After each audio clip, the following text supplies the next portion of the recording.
Hello friends, कैसे हैं आप लोग। आज हम देखेंगे MJY2 का क्रांति और अक्षांश के स्वरूप का वर्णन। तो क्रांति और अक्षांश क्या है, इसके क्या स्वरूप है, इसको आज हम लोग देखेंगे। सबसे पहले देखते हैं क्रांति का स्वरूप।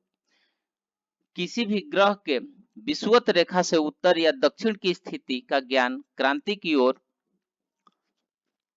किया जाता है। इसलिए क्रमशः क्रांति को जिसको देखते हुए आचार्यों ने बताया है कि ग्रहों का याम्योत्तर स्थान परिवर्तन क्रांति है।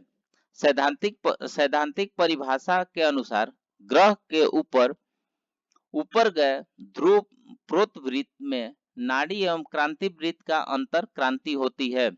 यह क्रांति भी मध्यम और स्पष्ट भेद से दो प्रकार से होती है।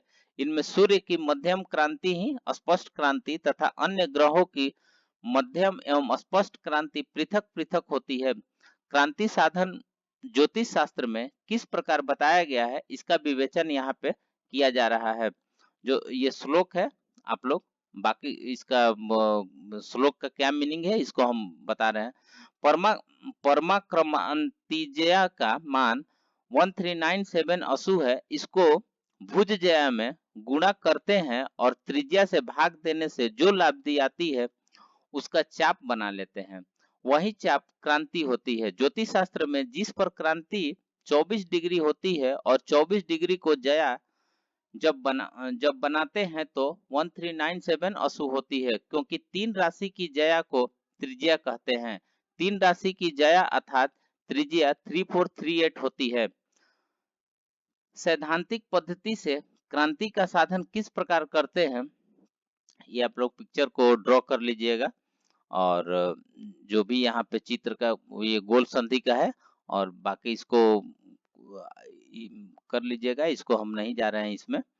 और नेक्स्ट है, यदि गो सत्रिज्या से परम क्रांतिज्या प्राप्त होती है तो गो ग्रह भुजज्या में क्या प्राप्त होगी, क्रांतिज्या प्राप्त होती है। ये हो गया परम क्रांतिज्या इंटू भुजज्या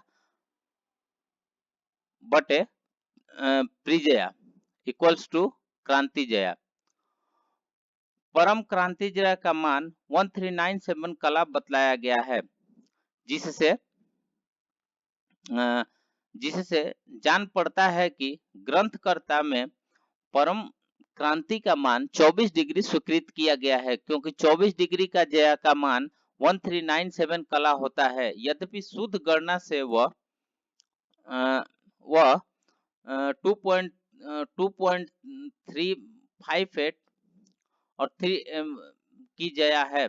सूर्य सिद्धांतीय विधि से क्रांति का उदाहरण ये नेक्स्ट है, तो इसको देख लीजिए। परम क्रांति Jaya into Bhuj Jaya by त्रिज्या। तो परम क्रांति जया ये आपको 1397, अब भुज जया है इंटू भुज जया को यहाँ देखते हैं 1520 बाई त्रिज्या देखते हैं 3438। तो इसका अगर इसको मल्टीप्लिकेशन करेंगे तो 2123440 आ जाएगा, और नीचे का 3438 आपको त्रिज्या है ही, तो इक्वल्स टू 617.64। यही सूर्य की क्रांति जया है। अक्षांश, आइए अब अक्षांश के बारे में जानते हैं। उत्तर और दक्षिण भेद से पृथ्वी के दो बराबर भागों में काटने वाली रेखा को हम नाड़ी वृत्त अथवा विषुववृत्त कहते हैं, क्योंकि यह पृथ्वी के मध्य में की गई होती है। नाड़ी वृत्त और याम्योत्तर वृत्त का जो संपात होता है उसे निरक्ष स्थान कहते हैं, अर्थात जहाँ की अक्षांश शून्य होती है। जैसे जैसे निरक्ष देश से कोई स्थान ध्रुव की ओर बढ़ता है तो वैसे वैसे अक्षांश की उत्पत्ति होती है। आचार्य कहते हैं कि ये श्लोक है आचार्य द्वारा। आचार्य कहते हैं कि गोल में सम स्थान और ध्रुव स्थान का अंतर तथा स्वखम मध्य और निरक्षम मध्य का अंतर याम्योत्तर वृत्त में अक्षांश होता है। यह सैद्धांतिक दृष्टि से अक्षांश की परिभाषा हुई। वस्तुतः अपने स्थान से ध्रुव की उत्पत्ति ही अक्षांश बोधक होता है।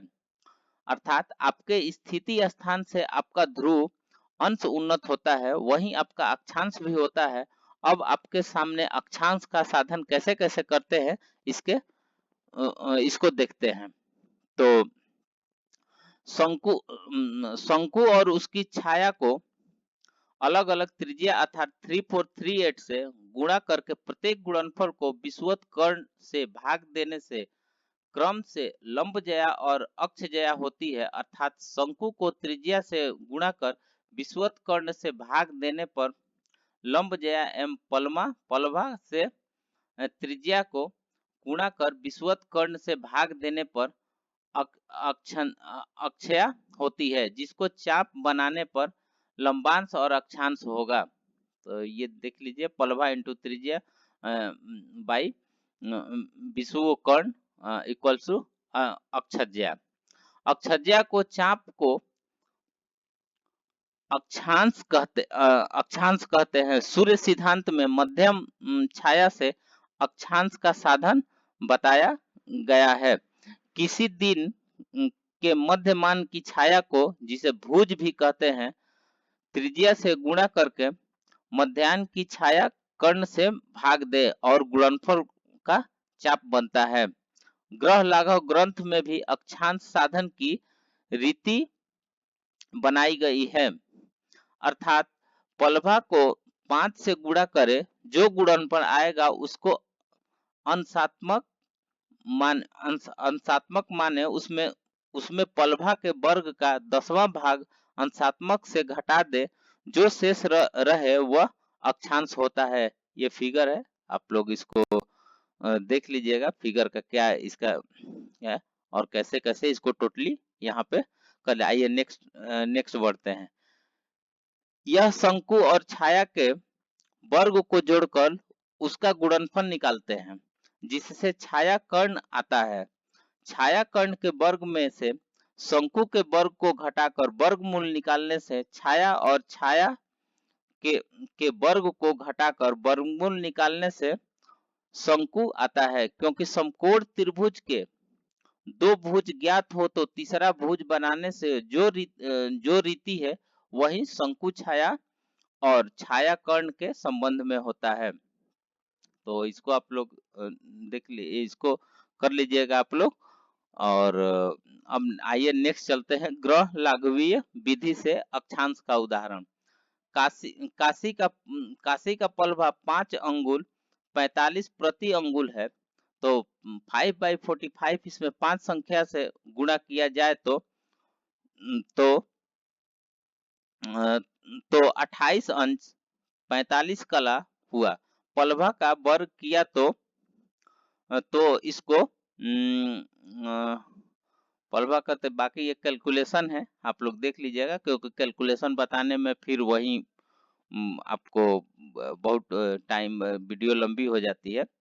तो नेक्स्ट चलते हैं। सूर्य सिद्धांतीय विधि से अक्षांश का उदाहरण। तो ये भी कैलकुलेशन है, इसको देख लीजिएगा। पल कर्ण के बारे में इसको यहाँ लिखा गया है। और बाकी इस तरह से आप सूर्य सिद्धांत जो भी इसका है, बाकी कैलकुलेशन को आपको टोटल आप लोगों को लिखना है और इसको किसी भी कैलकुलेशन इत्यादि को नहीं छोड़ना है। बाकी तो ये क्वेश्चन है, कोई सभी क्वेश्चन तो इम्पोर्टेंट ही होते हैं, लेकिन जिसमें कैलकुलेशन है अगर वो क्वेश्चन आप 100% कर देते हैं तो आपको 100 में 100 मार्क्स आपको इजीली मिल जाएगा। तो इस प्रकार हम क्रांति अक्षांश का स्वरूप का यहाँ पे विवेचन किए हैं, वर्णन किए हैं। तो फिर चलिए फिर मिलते हैं नेक्स्ट वीडियो में। और नेक्स्ट वीडियो में तब तक से आप लोग इसको पढ़ते रहिए, एग्जामिनेशन बहुत नजदीक आने वाला है। So thank you.